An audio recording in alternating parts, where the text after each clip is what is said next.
West Bengal state university BA history general second semester minor পেপারের সম্ভাব্য প্রশ্ন উত্তর নিয়ে আজকের আলোচনার ভিডিও। আজকে যে প্রশ্নটির উত্তর তোমাদের সামনে তুলে ধরা হবে সেই প্রশ্নটি হলো, বাংলার ইতিহাসে ধর্মপাল ও দেবপাল বিখ্যাত কেন? তোমাদের কাছে অনুরোধ, তোমরা ভিডিওটা প্রথম থেকে শেষ পর্যন্ত দেখো এবং ভিডিওটি ভালো লাগলে অবশ্যই লাইক করে দিও এবং এই চ্যানেলে যদি নতুন হয়ে থাকো তাহলে চ্যানেলটিকে সাবস্ক্রাইব করে দিও, যাতে সবার আগে এরকম ধরনের নতুন নতুন ভিডিও পেয়ে যেতে পারো। বাংলার ইতিহাসে ধর্মপাল ও দেবপাল বিখ্যাত কেন? ধর্মপাল আনুমানিক 775 খ্রিস্টাব্দে পাল সিংহাসনে বসেন। ডক্টর রমেশচন্দ্র মজুমদার তাকে বাংলার সিংহাসনে আরোহণকারী শাসকদের মধ্যে সর্বশ্রেষ্ঠ বলে অভিহিত করেছেন। তার সময় থেকেই বাংলার ইতিহাসে এক নতুন অধ্যায়ের সূচনা হয়। ইতিপূর্বে গৌড়রাজ শশাঙ্ক বাংলাকে পূর্ব ও উত্তর ভারতের রাজনীতিতে একটি গুরুত্বপূর্ণ আসনে প্রতিষ্ঠিত করেছিলেন। ধর্মপাল শশাঙ্ক প্রতিষ্ঠিত ধারা অনুসরণ করে উত্তর ভারতের রাজনীতিতে বাংলার প্রাধান্য স্থাপন করতে যত্নবান হন। ধর্মপাল ছিলেন সুদক্ষ যোদ্ধা ও প্রাজ্ঞ রাজনীতিজ্ঞ। ক্ষুদ্র পাল রাজ্যকে তিনি সাম্রাজ্যে উন্নীত করেন। ধর্মপাল যখন সিংহাসনে বসেন অর্থাৎ খ্রিস্টীয় 8ম শতাব্দীতে, তখন ভারত ইতিহাসের অন্যতম গুরুত্বপূর্ণ ঘটনা হল ত্রিপক্ষীয় সংগ্রামের সূচনা। ভারতের 3 প্রান্তিক শক্তি, পূর্ব ভারতের পালগণ, পশ্চিম ভারতের প্রতিহারগণ এবং দক্ষিণ ভারতের রাষ্ট্রকূটগণ কনৌজ অধিকার করার জন্য সাম্রাজ্যবাদী প্রতিদ্বন্দ্বিতায় লিপ্ত হয়। সেই সময় এমনটা মনে করা হতো যে কনৌজ যার অধিকারে থাকবে সেই শক্তিই হলো ভারতের সবচেয়ে শক্তিশালী ও ক্ষমতাশালী রাজা। তাই আলোচ্য সময় ভারতের সকল ক্ষমতাশালী নৃপতিরা চাইতেন কনৌজের ওপর আধিপত্য বিস্তার করতে। ধর্মপাল মগধ, বারাণসী ও প্রয়াগ জয় করে কনৌজ জয়ের জন্য অগ্রসর হন। অন্যদিকে প্রতিহার রাজ বৎসরাজও কনৌজের ওপর আধিপত্য স্থাপনে উদ্যোগী হন। ফলে উভয়ের মধ্যে সংঘর্ষ অনিবার্য হয়ে ওঠে। দোয়াব অঞ্চলে অনুষ্ঠিত এই যুদ্ধে ধর্মপাল বৎসরাজের কাছে পরাজিত হন। তবে এই জয়লাভের ভোগের সুযোগ বৎসরাজ পাননি।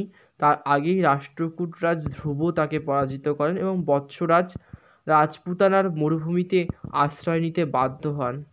এরপর ধ্রুব দোয়াবের দিকে অগ্রসর হয়ে ধর্মপালকে পরাজিত করেন। তবে এই পরাজয়ের ফলে ধর্মপালের বিশেষ কোনো ক্ষতি হয়নি, কারণ এরপর ধ্রুব দ্রুত নিজের রাজ্যে ফিরে যান।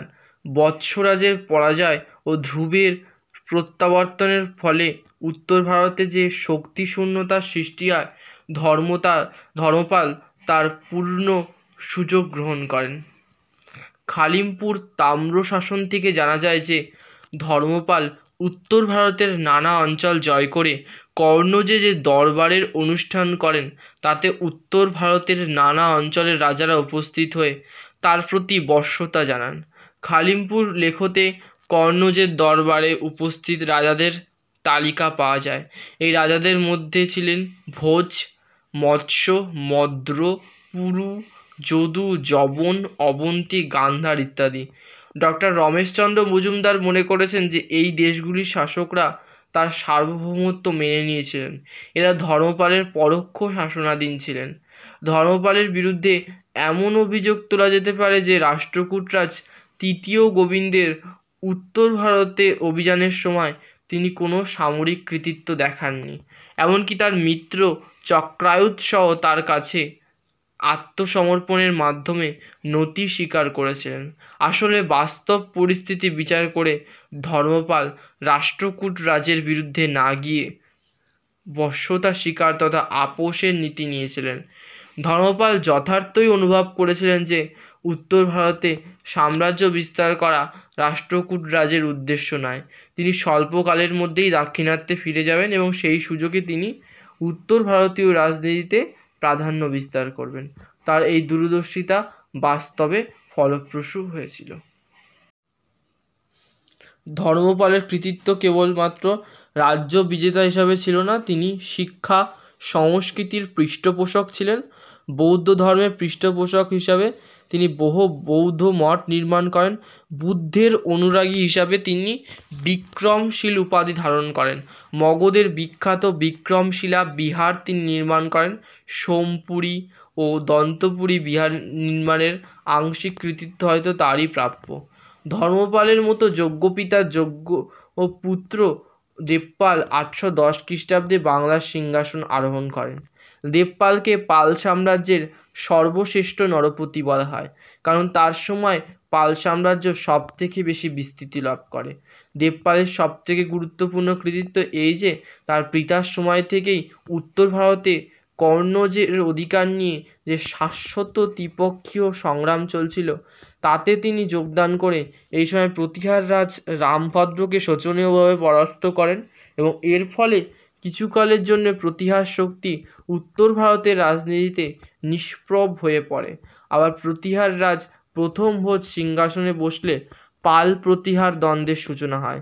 দেবপাল প্রথম ভোজকে পরাজিত করেন, কিন্তু গোয়ালিয়র প্রশস্তিতে ভোজের জয়লাভের কথা উল্লেখ থাকায় ঐতিহাসিকদের মধ্যে বিতর্ক রয়েছে। তবে অনেকে মনে করেন প্রথম দিকে ভোজ জয়লাভ করলেও পরিশেষে তিনি দেবপালের নিকট পরাজিত হয়েছিল। তবে দেবপালের মন্ত্রী কেদার মিশ্রের কূটকৌশলে গুর্জর প্রতিহারদের পতন ঘটে। তবে ঐতিহাসিকদের মধ্যে দেবপালের রাজ্য বিজয় নিয়ে বিতর্ক থাকলেও তার সময় পাল সাম্রাজ্যের সর্বাধিক বিস্তৃতি ঘটেছিল। বাংলার ইতিহাসে ধর্মপাল ও দেবপালের সুশাসনের ফলে বাংলার খ্যাতি শুধুমাত্র ভারতেই সীমাবদ্ধ ছিল না, বহির্ভারতেও তার খ্যাতি ছড়িয়ে পড়েছিল। পাল শাসনে বাংলার সাংস্কৃতিক জগৎ উদ্ভাসিত হয়ে উঠেছিল। এই সময়ই অতীশ দীপঙ্কর তিব্বত গিয়েছিলেন। তিব্বত থেকে বহু পণ্ডিত নালন্দায় শিক্ষালাভ করতে এসেছিলেন। দক্ষিণ পূর্ব এশিয়ার সঙ্গে পাল রাজাদের যে বাণিজ্যিক ও সাংস্কৃতিক যোগাযোগ সংগঠিত হয়েছিল, তাতে পাল সাম্রাজ্য লাভবান হয়েছিল। তাই ডক্টর রমেশচন্দ্র মজুমদার বলেছেন, ধর্মপাল ও দেবপালের রাজত্বকাল বাংলার ইতিহাসে এক গৌরবোজ্জ্বল অধ্যায় রচনা করেছে।